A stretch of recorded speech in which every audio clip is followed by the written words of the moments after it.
Welcome, everyone. I'm Ron Levitt from the Corvallis Hearing Center. I'm here with my colleagues Delaney, Jaden, Holly, and Andrea, in that order, going from right to left. And while they're off screen, you'll just have to take my word for it that they are here, and they will be presenting throughout this presentation also. But I wanted to introduce what we're going to be talking today about. We're going to be talking about hearing loss, hearing aids, and brain health, something that I think everyone in our age group probably is somewhat concerned about. And the good news we're going to have for you is that there are some things you can do that will modify your risk of this problem. So without further ado, this is Jaden. Hello, everybody. Okay, so our thesis is that untreated hearing loss and poor hearing aid programming are pervasive and result in considerable harm to the patient in a surprising number of ways. Additionally, properly programmed hearing aids have a surprisingly protective effect on many of these problems. Poorly treated and untreated hearing loss do considerable harm to the patient in a surprising number of ways. All right, so meta-analysis, which is when a diverse group of researchers come to the same conclusion, is the highest form of scientific evidence. And meta-analysis shows us that poor cognitive, academic, vocational, physiological outcomes for both unaided and poorly aided individuals. So this evidence shows us that bad outcomes for untreated hearing loss. Well, fortunately, I have, good hearing aids that sound good, so I don't have to worry about them because I think they sound good. I'm not in school and I'm retired, so I don't have to worry about my educational or vocational outcomes. And besides, I'm a doctor, an engineer, a social worker, a psychologist, so I can certainly tell the difference between a good or bad hearing aid programming. But there were doctors, lawyers, and engineers in this study that we did. So these are the results from our study of 183 hearing aids from, I'm wearing too many things now. 183 hearing aids from 95 patients in 25 facilities in Oregon. And out of all of those patients, only 2.7 had anything even close to a proper programming for their hearing loss. And similar results were provided nationally. So these are the results of the professional errors. If there were no errors, there would be a line all the way across at 0 right here. You can see there were quite a few errors, especially in the high frequencies, and these were all high frequency hearing loss patients. So the truth is, you don't know what you're not hearing until you have heard it through a properly fit hearing aid. So let's talk a little bit about what is a poor hearing aid program that is so pervasive. A bad hearing aid fitting is one that does not fill in all the sounds you are unable to hear with your hearing aid. We've known this for a long time. I'm not giving you anything new here. The original study was in 1967 at Baylor Medical School by James Jerger and his associate, Dr. Thielen. And what they discovered is even little tiny gaps in the hearing aid's amplification were causing a loss of speech understanding in both quiet places and in noisy places. And I'm just showing here 3 little gaps in the hearing aid program that they looked at that caused substantial loss of speech understanding, as opposed to those hearing aids whose output was more constant and filled in all those gaps. So what we're saying here is that gaps in hearing equal bad speech understanding. Now, a lot of people say to me, well, I'm 80 years old, I've heard it all now, so I really don't need to hear anymore. And okay, I sort of get that. Mark Twain has a whole thing he did about that, only he was talking about being 50. But while you may not care about hearing what other people have to say anymore, your brain does. and it cares in a whole bunch of ways that you don't want it to care. For example, these meta-analyses that we've been talking about, the highest form of scientific evidence in this profession, have shown us that there are a whole bunch of changes that are taking place when you have untreated hearing loss or poorly treated hearing loss. And Andrea has already showed you that in this state, there are extremely poor fitted hearing aids on 97.3% of the patients we looked at in that study. That's a little discouraging. It means that 2.7% were correct. So something of a concern. Now, what happens? Well, here's a brain of a person with normal hearing. Here's the MRI of a person with hearing loss as their only other unmatched characteristic. Hearing loss is causing more rapid shrinkage to the tune of 1.03 cubic centimeters per year. Thanks to Johns Hopkins data from 2012, we know this to be exactly the average amount of shrinkage that happens every year. Now, if you're not good at metrics, 1.03 cubic centimeters is about like that. That's not real big for 1 year. But then, and a cube means it's 1.03 centimeters high, wide, deep. But as you see the second year, when it's at 2.06, or the third year when it's 3.09, that starts to add up. And when you look here at the effect over time, you can see there's been a lot of change. In addition to, so why the change? Let's talk about that. This meta-analysis that we're talking about looked at the MRI data both superficially and deep in the brain. And what it discovered was those cell bodies that the brain uses to communicate with other parts of the brain are dying off. And the projections from them, the axons and the dendrites, are being trimmed away in a process known as synaptic pruning. So as that pruning goes on, the brain continues to shrink more and more. And think of that as taking the random access memory in your computer and reducing it. You know, you bought a 128 gig machine, but then you decided, well, I'm going to throw away that 128 gig card. I'm going to go with a 64 gig card.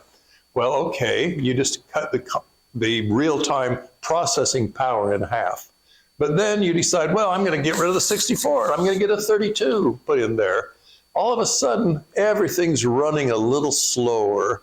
And that's exactly what your brain is doing. The computational power, as these synapses and these bodies of the nerve cells are being trimmed away, you are losing computational power. How does it manifest itself? It manifests itself as difficulty remembering those long strings of things you just heard. You know, I need you to go to the store and be sure to pick up some milk and some cheese and some hamburger, and maybe we should even get a chicken, but you know, I'll probably want to make some gravy, so you better get some milk and you better get some maybe chicken juice.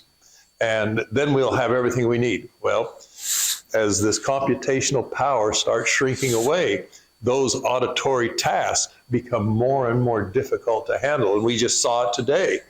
We see people in the clinic who have waited too long. And we were doing a speech and noise test that we'll talk about more in a minute. But the sentence was, let's see if I can remember it now. A cruise in warm waters in a sleek yacht is fun. And he said, I just can't remember it. I heard it, but I just can't remember it. Too many little things, too many little parts to that. A cruise in warm waters in a sleek yacht is fun. Couldn't put all that together anymore. Heard it, had plenty of understanding of it, just couldn't maintain it in memory long enough to say it back. So this is what you want to avoid.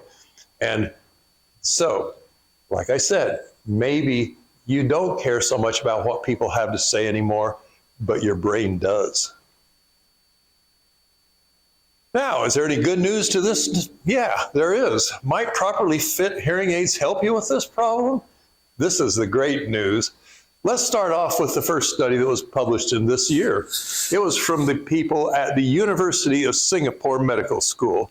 They said, you know, we looked at all the studies, meta-analysis again, that were well done, and we discovered that these people have about a 19% protective agent against dementia from just owning the hearing aids. They've been matched in all other characteristics, all other risk factors, except for they have hearing aids, and they are doing a little better. They're a little bit more protected from dementia than people who have hearing loss and don't have hearing aids.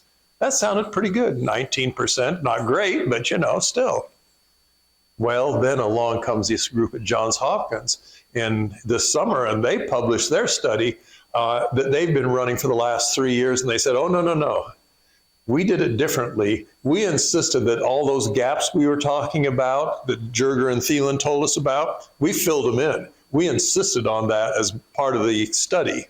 And what we found is it's not 19% protective, it's 48% protective. You almost have a 1 in 2, a 50% reduction in the chance of dementia with properly programmed hearing aids. So let's just have the lead author of this study, Dr. Franklin, whose PhD and MD are in otolaryngology and in public health. He's going to talk to you for 60 seconds about the whole study. My name is Professor Frank Lin. I'm a professor of ENT surgery as well as epidemiology at Johns Hopkins University, where I also direct a research center called the Cochlear Center for Hearing and Public Health. So for over a decade now, we've known that hearing loss is arguably the leading risk factor for dementia. But until recently, we never knew if treating hearing loss could actually reduce cognitive decline, maybe reduce the risk of progression of dementia. Now, after a decade of work, a very large randomized trial called ACHIEVE, we now know that treating hearing loss among older adults at risk for cognitive decline cuts in half, reduced by 48% the rate of cognitive change over 3 years. So like almost any medical condition, the earlier you address it, the easier and the better it is. In the ACHIEVE trial, we're finding that when we address hearing loss in 70, 84 adults, that treating hearing loss can reduce cognitive decline by 48% within 3 years. In the ACHIEVE trial, we're looking at primarily 70, 84 adults. Adults who many times may not be too familiar with technology. We saw for 3 years still very high compliance with hearing use, and the key to that was the audiologist staying engaged with a patient over the entire 3-year study. Every 6 months, the audiologist seeing the patient, guiding them, counseling, providing troubleshooting and feedback. The personal support is absolutely key. It's not just one and done. Every 6-month visits, it could be more frequent if needed, but that's the key thing, is the audiologist staying engaged with the patient over the course of many years. So there you have it from the original author of that paper. Another thing that has come to our attention over the years in research has to do with what's called brain resource reallocation. A group out of University of North Colorado in Boulder showed us that with their patients, when they had access to MRIs, they showed that with their patients who had poorly treated or untreated hearing loss, they were using the wrong part of the brain when they were listening to speech tests. They were not using the auditory area of the brain to do auditory tasks. Instead, they were using the memory area of the brain, theorizing that maybe we're overworking that memory area of the brain by making it doing speech understanding tasks. And their MRI data showed that, sure enough, poorly treated, untreated hearing loss, those people are using the frontal area, the memory, reasoning area of the brain to fill in the gaps. Well, you don't want that, because then what happens to the auditory area? It starts cutting the wires we were talking about, the synaptic connections. It starts killing the nerve cells, nerve cell bodies that are used to talk to other areas of the brain, resulting in that shrinkage we talked about, but also resulting in everything being scrambled. The auditory area, which should be here, moves to the frontal area. The visual area, which should be back here, moves to the auditory area to help with lip reading. And all of a sudden, the brain has been completely scrambled in its normal function. Good news that you can see here, though, is that those people who did well on a test called the Quick Speech and Noise Test that we do on every single patient we see, normal hearing or not, those who did well reset the brain to its normal function after 3 months. Those who did not do well on that test, had poorly fit hearing aids, waited too long to get hearing aids, they could not resolve that scrambling of the brain. So not only are we shrinking away, but we're jumbling everything in the wrong place and threatening the memory area of the brain. So why are hearing healthcare professionals making poor hearing aid programs? Partly due to manufacturers' misinformation, so the hearing aid manufacturers. They have convinced hearing care professionals that their software can guess the amplification you need based on your hearing loss. So this is a photo of Resound's programming software. And we're going to take a look at what it takes to program a hearing aid. So as you can see, we have 36 boxes showing amplification. These are the settings to adjust. So on each ear, you have 36 boxes to adjust for soft, medium, and loud sounds. And then down here at the bottom, this MPO area, that's to adjust even louder sounds like sirens. So that's on top of the 36 boxes to adjust. And within those boxes are even more settings to adjust. So each box, we're gonna say 10 settings, but there's actually a lot more for easy computation. So we have 10 to the 36 power of possible settings to adjust per ear. So you have a 1 in undecillion chance at arriving anywhere close to a properly fit hearing aid. So how do you even get to a proper fitting? We use the real ear measurement system. So this system has 3 pieces. There is first a loudspeaker, which is going to deliver speech. And then there's a microphone on the outside of the ear, which is going to measure the loudness level of the speech. And there's a microphone inside the ear at the end of a tube here, which measures the amplification at the eardrum.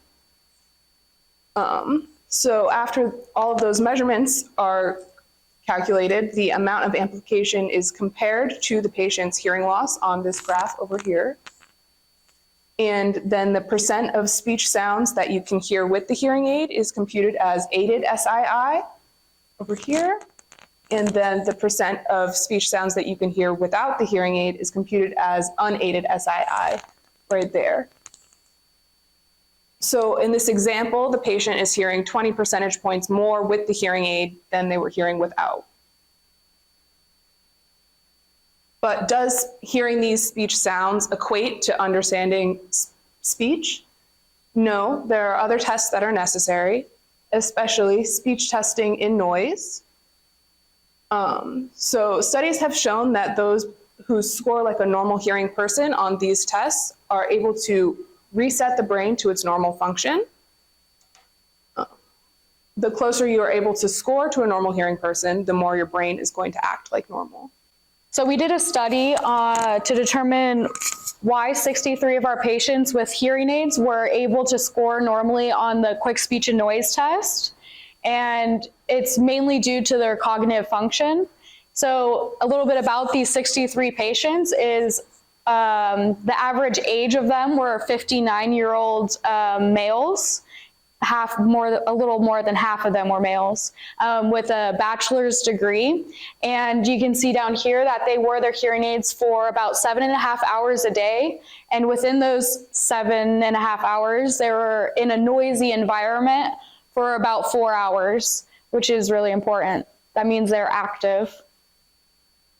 So those 63 patients over here is the picture of our programming. So you can see that we're close to that 0 line, meaning they're properly fit hearing aids compared to the professional hearing aid airs that we showed previously, how we're very far from that target. So these 63 patients, they had a lot in common. First, they were cognitively intact based off their mini mental state exam that you get with your primary care provider. Second, they scored good to excellent unaided word recognition scores on that quick speech and noise test in quiet, because you got to do quiet before you do noise. And then they had properly fit hearing aids and also mild to moderate hearing loss. What was not important to achieving these scores was neither of their hearing aid like brand or model or the hearing aid itself did not contribute to the function. It's the programming that is important. Well, wait a minute now.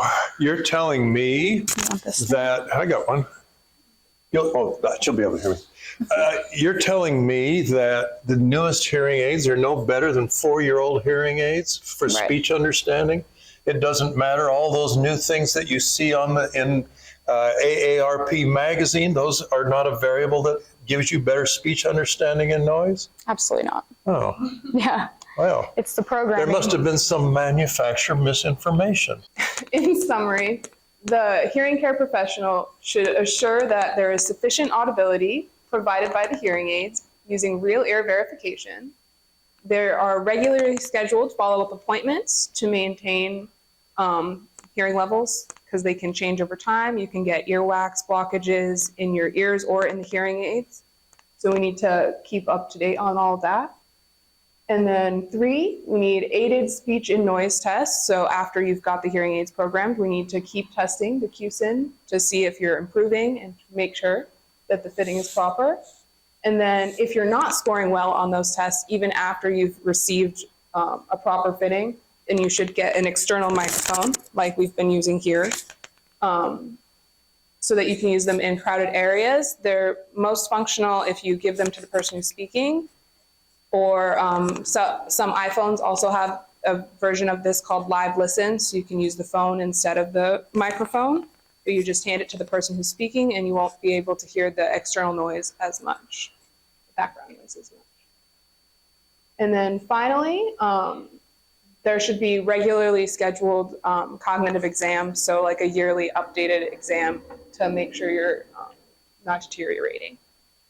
Here you see the presentation that these two will be making at the American Auditory Society meeting in Scottsdale in February. We sort of hit the highlights of it here for you today, but this issue of brain health and this issue of full programming of hearing aids to your existing hearing loss is a real problem in our profession. It's not just Oregon. We use Oregon data because we're here and it's easy to get it. But I got calls from people in New Zealand and Canada and United Kingdom saying it's no better here either. The programming of hearing aids is a foundational failure in the profession of audiology. The belief that manufacturers can somehow take that software that you saw with all those numbers and somehow juggle them to fill every one of the gaps in your hearing is crazy. It just can't happen. You know, you've got a better chance of winning the lottery than getting that right, because as she pointed out, it's 1 in 10 to the 36th power of choices that you have to get that one fitting right. And that's not very good odds. I'll take Las Vegas any day over that. So this is an international problem. And the studies over the years have turned up a lot of interesting facts. One of my colleagues, Gus Mueller, who he and I work together on a lot of projects, has shown that sometimes when you ask people if they're using this real ear measurement system, they say yes, but then 20 years went by of him asking that question over and over within our profession. He decided I think, and Gus, forgive me if I'm wrong, 2012, he decided he was going to ask it slightly differently. He decided he would ask, I think I'm going to, tell me, what test do you use when you do this real ear measurement? Do you use the real ear unaided response? Well, yeah, we do. Do you use the real ear insertion response? Some do. Do you use the real ear aided response? I think that's a really good one, particularly for people with a lot of hearing loss. And then he asked, do you use the binaural summation index? And 23% of people answering said yes, at least sometimes. Problem is that doesn't exist. There is no such test as the binaural summation index. So now we're kind of concerned that maybe this wasn't the best way to get an answer. So one of my colleagues at Boys Town Institute said, let's not ask people if they're doing it that way. Let's just look at the fittings, which has become our gold standard. I don't ask people, did they put this thing in your ear and do all that? I just look at the fitting, and you can tell if they did or not really quickly, because the errors, the magnitude of the errors are incredible. And getting back to we had doctors, lawyers, and psychologists in this group. One of the doctors had a hearing aid that was completely turned off and had been wearing it for years that way. And I'll say this, people who have worn dead hearing aids are more difficult to reprogram than people who have never had them. Give me a newbie any day over somebody that's worn 10 years of dead hearing aids, because you've used that as your norm for what it should sound like.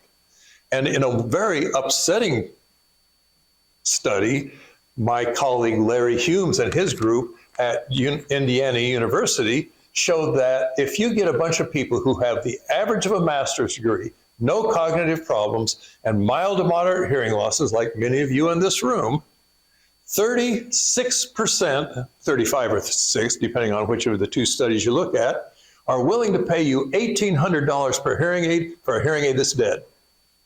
And they're very happy with them. Thank you very much. So let me say this to all of you. You may not like it if you come to us and we reprogram you to a full correction. And I'll say this too. We can't do it in day one. We have to work you into it, because you have to regrow those wires that we were talking about that communicate with all other areas of the brain. What happens if you don't? Well, for one thing, every sound you hear makes no sense. People say to me, it's just all a roar. I can't make sense of anything. What they're telling me is my secondary auditory area, right here in the temporal lobe, has completely cut all the wires to all the other areas of the brain that can make sense of this stuff. And until you regrow them, you're going to have a problem. So let's talk about regrowing for just a minute, since we brought it up.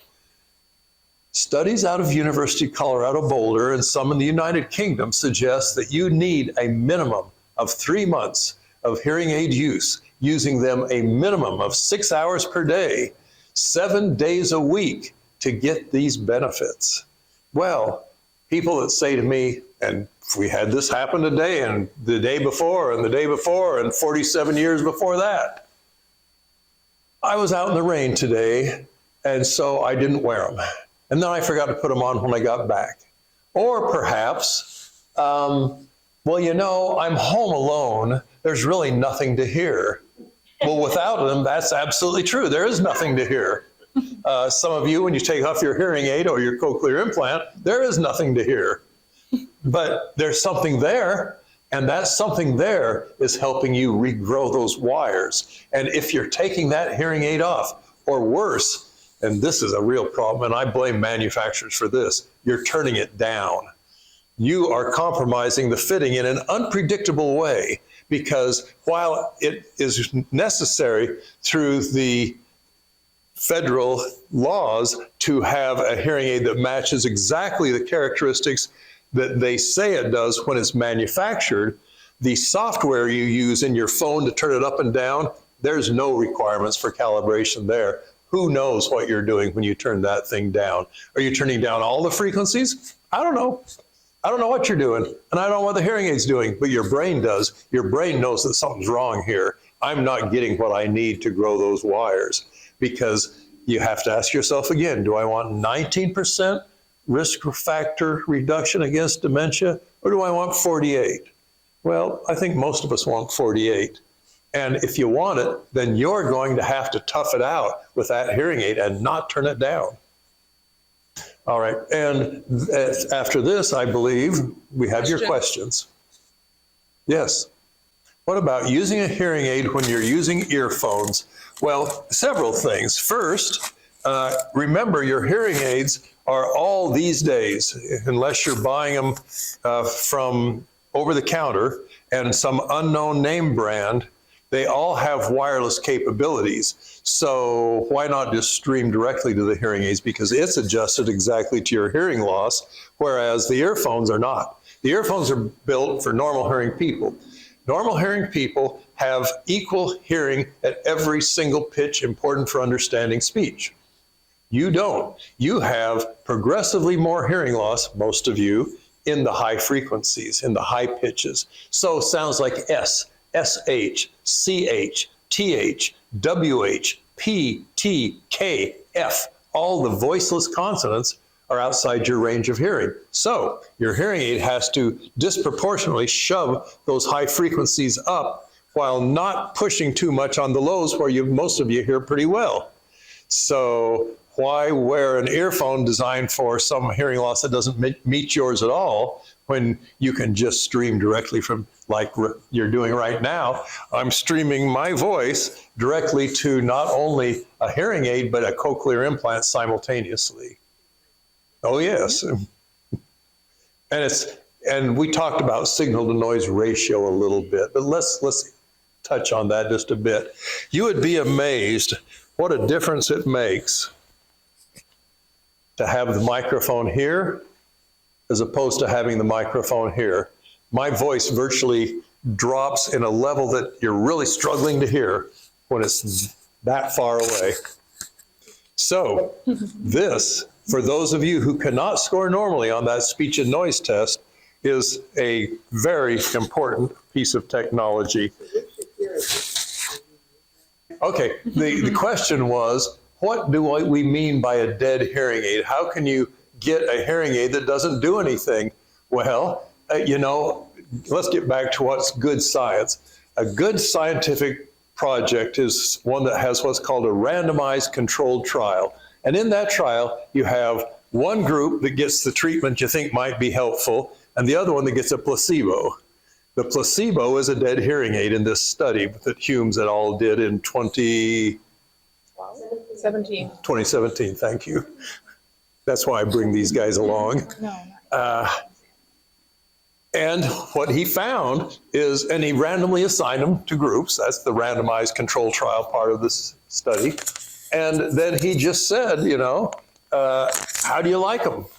And those people, 35% with their master's degree, no cognitive problems, significant hearing loss, they all said, well, I like this dead hearing aid. In fact, I'll give you $1,800 an ear. Well, geez, that creates quite a business opportunity when you think about it. Why not just put dead hearing aids on the first 100 people you see? 35 of them are going to give you $1,800 per ear. Well, because their brain is not going to be benefiting from any of these things. Those academic problems, those educational problems, those vocational problems that have been known for years in this profession are not being addressed at all by these hearing aids. But let's get back to that 35% number. There are about 3.4 million hearing aids in this country, according to the Hearing Industry Association, which is the manufacturers group that reports this sort of thing. And if you say there's more than 1 in 3 that are dead, which is probably likely, assuming that every user has no cognitive problems and has a master's degree, let's assume that 35% of that 3.4 million gives you over 1 million dead hearing aids on ears in this country right now. Meaning it doesn't work. That's No, the unaided and aided responses on real ear are exactly the same. Sometimes I see it all the time, and sometimes worse. Thank you for that. Sometimes the hearing aid actually is plugging up the ear so much that the unaided is better than the aided. We see that not a whole lot, but probably what, once a month? Yeah. How is a person, a customer of a hearing aid establishment supposed to know? How is a person that just shows up somewhere supposed to know? And Delaney's reading my mind. Oh, there you go. And there is your answer. This is the gold standard of science. Yes. And let me tell you a little bit in case you're wondering. A little box under the ear. Yeah, yeah. And it tickles. And some people say it's really kind of uncomfortable. But yeah, this little thing, I don't know if you can see it, it's a tiny little tube going in your ear. A lot of people don't love having that in their ear because it's right down by the eardrum, but it's measuring the output of the hearing aid. And this microphone here is measuring the input. So if I know exactly how loud the input is, if I know exactly how loud the output is, from that calculation, I can tell what percent of speech sounds you're hearing. And then I know if I've filled in all the gaps. And there is no earthly way I would ever know that without this device. We've been using this for over 30 years. I remember seeing it in 1978 when I was just a brand new, fresh audiologist out of the medical school at University of Arizona. I remember sitting with Meade Killian, who developed the quick speech and noise test. And we said, you know, this is going to make everything we do irrelevant in hearing aids. This will become the gold standard. Everybody will be using this in a year. How wrong we were. At best, there's probably, in our study, 2.7% of people in this state from 25 facilities using this device. Gosh, that doesn't give you very good odds. And nationally, looking at the data from Boys Town Institute, they looked at 9 states. And I'm going to add to that the Cleveland study. That makes 10 states. That was Ohio. I talked to the lead author of that one. And they got one other state. Anyway, 11 states plus ours, 12. Every one of them showed horrible hearing aid program was the majority of fittings. It is more common than not. So I don't see a hearing aid behind that person's ear in the photo. See that little wire running in there? Yes. That's the, That person's wearing a hearing aid. yeah, it's right there So behind. Test of the hearing aid. Do you have yours on?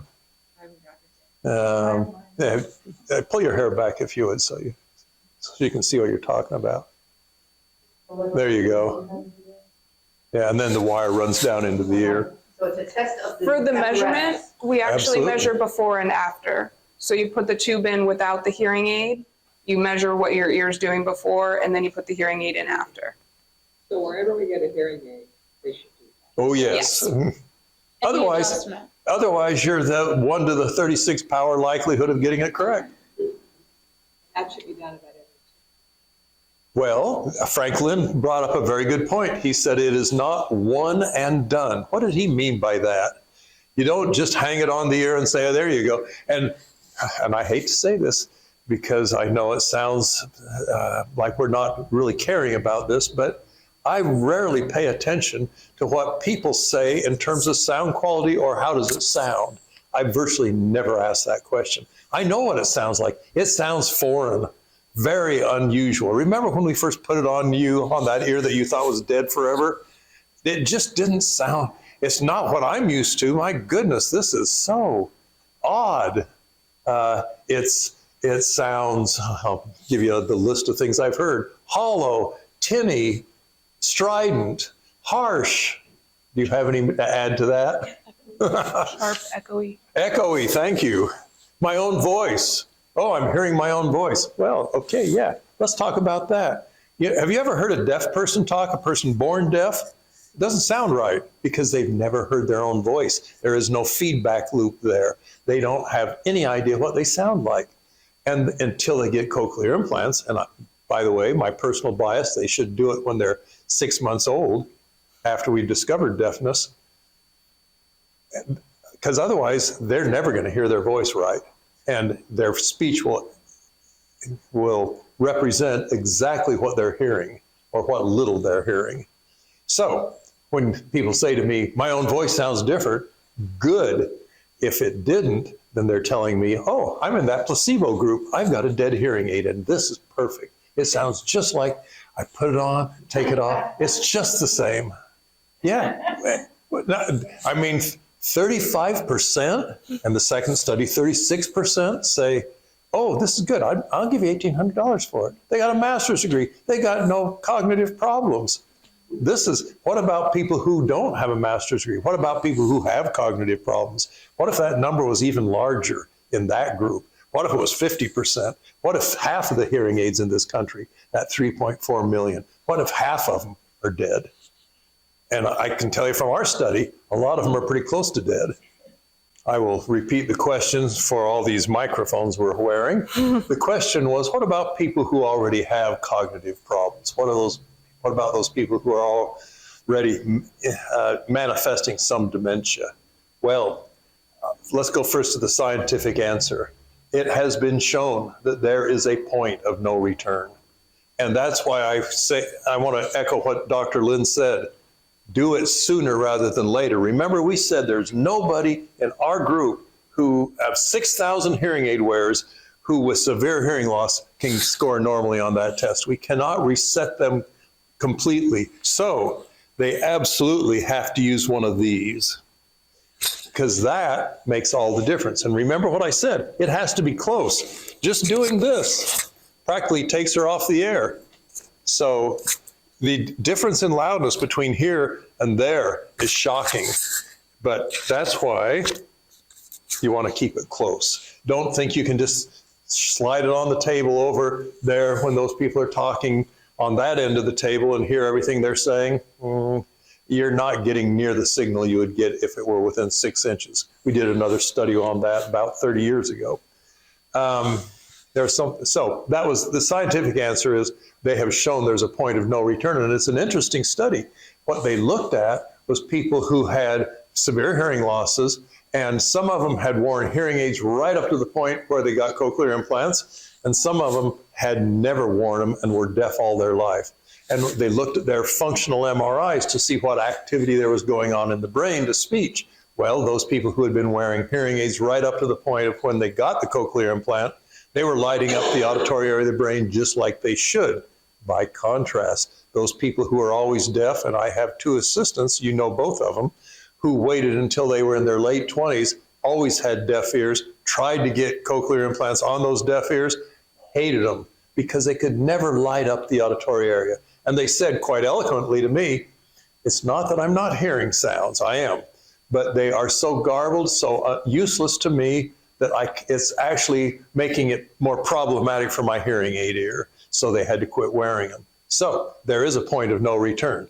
And that's unfortunately true for dementia. It's also unfortunately true for your degree of hearing loss and how long you're willing to live with a severe hearing loss. Almost every day we see people, and I say, how in the world are these people surviving right now? And I ask, what do your spouses say to you about this hearing loss? You can't hear anything. And they'll say things to me like, well, we can hear just fine. Because you don't know what you're not hearing until you've heard it through proper hearing aid programming. The question was, why is there such poor use of real ear aided measures in this country and worldwide? And I've got several answers to that. And some of it comes from the literature, and some of it just comes from expert opinion, which, as you'll recall in our triangle, was the lowest form of scientific evidence. But that being said, one of the reasons is that most people, do I really mean that? Most people really don't like a full correction. It's hard to get people to a full correction. It takes months and kind of pleading and begging really to say, I know it sounds unusual. I know it makes your own voice different. I know it sounds a little harsh now. But over time, you adapt. Would you say that's? Yeah, it's, and I guess the tough part is across the spectrum of cognitive ability, that's a challenge. Yeah. And probably maybe even people at the higher level of cognitive functioning are going to be more stubborn. Oh boy, I had a physician today who just refuses to hear anything. Flat out refuses. Hope he's not practicing. No, retired. But the point is, this is not easy. And if you don't have the personality type to say, I'm sorry, but that's just all wrong to a physician, and look them in the eye when you say it, a lot of people just don't want to go there. That they don't want that conversation in their clinic. They don't want, I'm sorry, you're wrong about that. The science is not backing up what you're saying. This idea that you're turning it down because it's more comfortable or you hear better in noise, I'm sorry, I can prove to you that is not true. I can do unaided testing. I can do aided testing. I can show you that you're doing better. That's why we do it on every single person, because I never want to hear that. I can take them off and do better. As soon as somebody says that to me, it's like, in the booth, prove it. And that's the end of that discussion forever with them. But some people go elsewhere because of that. I'll tell you where I am with my philosophy of patient counseling. And this comes back to 1974 when I read the first Katz Handbook of Clinical Audiology. He said there are two types of counseling. There is the school of thought that says, the customer is always right. And then there's the school of thought that says, well, there is a science to this profession, and it continues to grow every day. That's why we're using studies from 2023, because that is the best information we have right now. And meta-analysis that we keep talking about has become a lot more standardized. It's out there a lot more than it used to be. If you could find a study that was well done in the past, you were doing pretty well. Now there are tons of them, and they can consolidate them all together into a package that shows a consensus of opinion and gives us more confidence that this is probably right than just one study that was done that came up with some unusual results. So I will say this about me, though, just in case any of you are thinking of coming to see us. I am really going to insist on a full correction. And those who don't want to go there maybe should go somewhere else, because there's a lot at stake here. This is not a retail profession. Mm-hmm. Well, I can't believe I'm going to say this, but some of it, to the patient's credit, has to do with comfort. I get that. Comfort. Yes. This sounds very, because the most comfortable hearing aid, let's talk about that for just a minute. What is hearing aid comfort?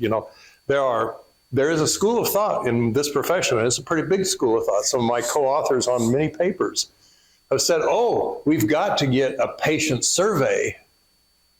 And I say, no, I don't think I want to do that, because the comfortable hearing aid fitting is this direction. The good speech understanding hearing aid is that direction, and never the two shall meet. The most comfortable hearing aid is turned off. It's extremely comfortable. There's never a time when it's too loud. There's never a point of harshness. Your own voice doesn't sound echoey. None of this. So I understand. They're comfortable, but I'm just not going to let people go down that path. My cardiologist is the same way. Perhaps we both have bad bedside manner, but he said to me, I'm taking a heart rate medicine that's really dangerous. You have to be in the emergency room for 3 days and nights with a crash cart right next to you the first time you take that pill. And I said, this seems kind of dangerous. And he said, well, if you want your heart to beat, that's what you're going to do. And that was the end of the discussion. Well, I'm not quite that bad, but I am insistent that you're going to be at a full correction, or you will need to go somewhere else, because I cannot take medical responsibility for your brain doing what we showed in these pictures. That's a good question. With 100% correction, does it ever get comfortable? It gets comfortable if you are willing to do the work. What do you think of the possibility of over-the-counter hearing aids? Any audiologists work with? Well, it's completely impractical. The work isn't going to be much because they're not programmable by us. Go back to that picture, if you would, of the programming software. Sound software. Okay. Now, let me ask you two. 3. Why do we need all those boxes? Why not just turn it up?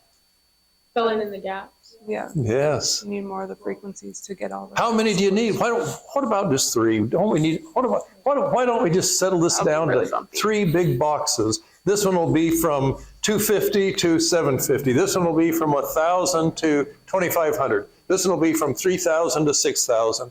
Why do we need all those boxes? To fill in the gaps. Yeah. Yeah, because you really can't. Smooth correction. You know, we have lesser priced hearing aids that have 4 channels, 4 boxes. And oftentimes we miss little, and not major gaps, but there are gaps.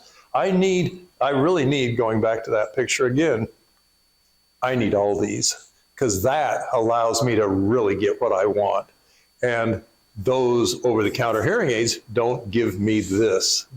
And here's an important consideration. We just changed one today. You know, everything happens every day. We had a person who was underfit for soft sounds, meaning he couldn't hear soft sounds at all. And he was turning his hearing aid down. And I said, what? Why are you doing that? He said, because the loud sounds are too loud. Ah, yes. In other words, these 80 dB inputs, loud speech, they were too loud. These maximum power outputs were way too high. So we increased the compression ratio, which means we turned down the loud sounds and we turned down the really loud sounds. And then we even turned down the medium loud sounds a bit. And suddenly, at a full correction, he said, oh yeah. Yeah, now I can hear, and it's not hurting my ears. So I said, well, let's go to a really noisy room, as we did. And he said, oh yeah, we have recordings, surround sound of noisy rooms. Oh yeah, I'm fine with this. It's loud, but it's tolerable. So all these boxes are not your over-the-counter hearing aid. And I'll say this, I disagreed, and I'm not talking behind his back, I disagreed with the study that got these over-the-counter hearing aids as a good idea. Is there any way you can tell whether or not you have? No, absolutely not. I couldn't tell myself, and I've done this for 47 years. You put hearing aids on me and ask me, is it really correcting you at 2,700 hertz to a full extent? I have no idea. And I'm a musician and a sound engineer, a Synod Con graduate of sound engineering school, in addition to my doctorate in audiology and my master's in speech pathology. And now I can't. I couldn't tell. So when she talked about doing good work, is that the process of going through, hearing things differently, just to very unpleasant? So will you ever get to the point where you're comfortable with your hearing aids? Like this other lady asked? Will you ever get to the point where you're comfortable with your hearing aids? Right now, yes. Will you ever get to the point where you're comfortable with? Yeah, that's the goal. But it's never an end journey. Well, yeah, because you're Life circumstances and our learn over here. That I have to be open to adjustments. No just matter because you're when changing. or how.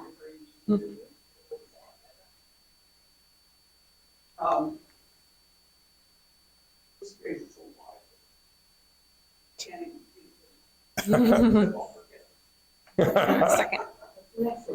Any of them. Awesome. Yeah, so when I went and saw you, the insurance was the issue for me. Mhm. So I ended up, going somewhere. Mhm. And so when I'm hearing things like that you mentioned, like echoing, hearing all the S sounds too loud, is that part of the process of getting my hearing aids programmed right? Because that's all gone away now. So the other thing that intrigues me is that you're saying the reason that you gave that other audiologists or hearing aid specialists don't use this test you refer to is because it makes people uncomfortable. Mhm. Even though they're in the business of trying to correct your hearing. It's like, Well, like I said, there's 2 schools of thought. There is the customer's always right school of thought, and this is the medical science school of thought. I belong to the latter. You know, getting back to our study of why can people score normally on this very difficult speech and noise test, 9 of those 63 people were wearing the cheapest hearing aids we have. And I'll say this about them too. The manufacturers are going to love this when they hear it on Zoom. Those hearing aids, those less expensive hearing aids, are dramatically more reliable. This new stuff does not hold up near as well. 15 years from now, if she is still wearing those hearing aids, they'll still be working like the day I fit them. I'm almost sure of that, without a repair. Who can say that with the new hearing aids? How many of you have had to have a repair on your new hearing aids? Nobody? No. Well, you're lucky, because there was a time when, in that era, I would single-handedly handle all the repairs. And if someone called me and said, the hearing aid's not working well, I would say, well, take off that little plastic thing, run a pipe cleaner through it, put it back on, and now tell me, is it working? Oh yeah, it is. And that was that. Or do you have a dead battery? 2 things. Oh, not now. Have we sent anything in repair today? Today? No. I don't think so. But yesterday, a couple. Yeah, I did 2 yesterday. 4 people. Yeah. We only had 4 Came people here. today. But we did have a dead hearing aid, didn't we? Did we not? That was No, that was yesterday. yesterday. Yeah. It all kind of Usually blends we together. Programmed today. a few hearing aids. We had a pickup repair today. We had a pickup repair Someone was today. picking it up. The new technology is. Oh my gosh. As good as the old. By a long shot. It's that way with everything. Mhm. Amen. Yeah. You're talking to a person with 3 water heaters in 10 years. Now, it's ridiculous. I had an assistant who, you knew her well, the redhead, who was really brash. And I said, the company had told her, this hearing aid is a little more water resistant than the ones you were wearing previously. So now we're in Las Vegas at the Consumer Electronics Show, and there's a swimming pool. And she's wearing her hearing aids, and she's really deaf without them, way deaf without them. She jumps in the pool, swims underwater all the way to the end, swims all the way back, gets up with those hearing aids in her ears. And I said, what if something happens to them? You're here for a week and you're completely deaf now. They've worked fine. Don't do that now. Don't even let rain get on them. Don't even put them in the shower, in the bathroom while you're taking a shower, because the steam will affect them. They are so unreliable. I just can't believe it. Every person standing here in front of you has worked on dead hearing aids at least twice this week, and it's still early in the week. Sometimes it's straight out of the box. Straight out of the box, yes, thank you. Is it true that this over-the-counter hearing aid thing was an outcome of Medicare not wanting to pay for hearing aids? Yeah. In fact, I went to the Institute of Medicine, which is now known as the National Academies of Engineering, Science, and Medicine. They're the people that advise Medicare on what they're going to pay for. And what they wanted, and they have a little pamphlet out on it if you want to look it up, the NAESM pamphlet on hearing loss and hearing aids. And what they said is they're too expensive and they're too time consuming, and you can't find anybody to provide them for you in rural areas. Well, that's interesting, because in Corvallis alone, 2 audiology or hearing aid sales organizations have gone out of business. So it's interesting to me, if there's so much more demand than there is suppliers, why did those 2 go out of business? Did they not want the money? Well, it's not true. There are way more people to provide them than who want them. One more question, getting back to the reliability of the new hearing. Is that your only choice? Or can you get something that? Yeah, I'm putting 15-year-old technology on people because they really hold up.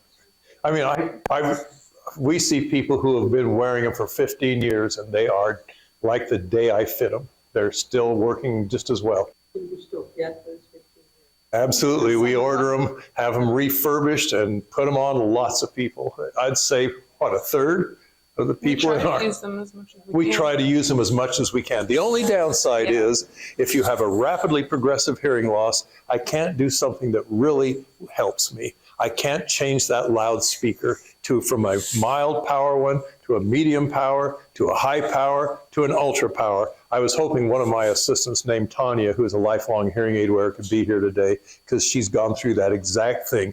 She started out in her 20s with a low power. She started out in her 30s with a medium power. She started out in her 40s with a high power, and now she's on the edge of needing an ultra power. But we could be using the same hearing aid still. All I needed to do was just change that little, go back to the picture of real ear. Or there's a picture of you. Yeah. All I need to do is change that little wire right there. Just take it off and put the new one on, and you're back in action. The old ones are programmable. Well, these lesser expensive ones are programmable, but they do not have the ability to go to really severe hearing losses, even moderately severe hearing losses. They run out of power.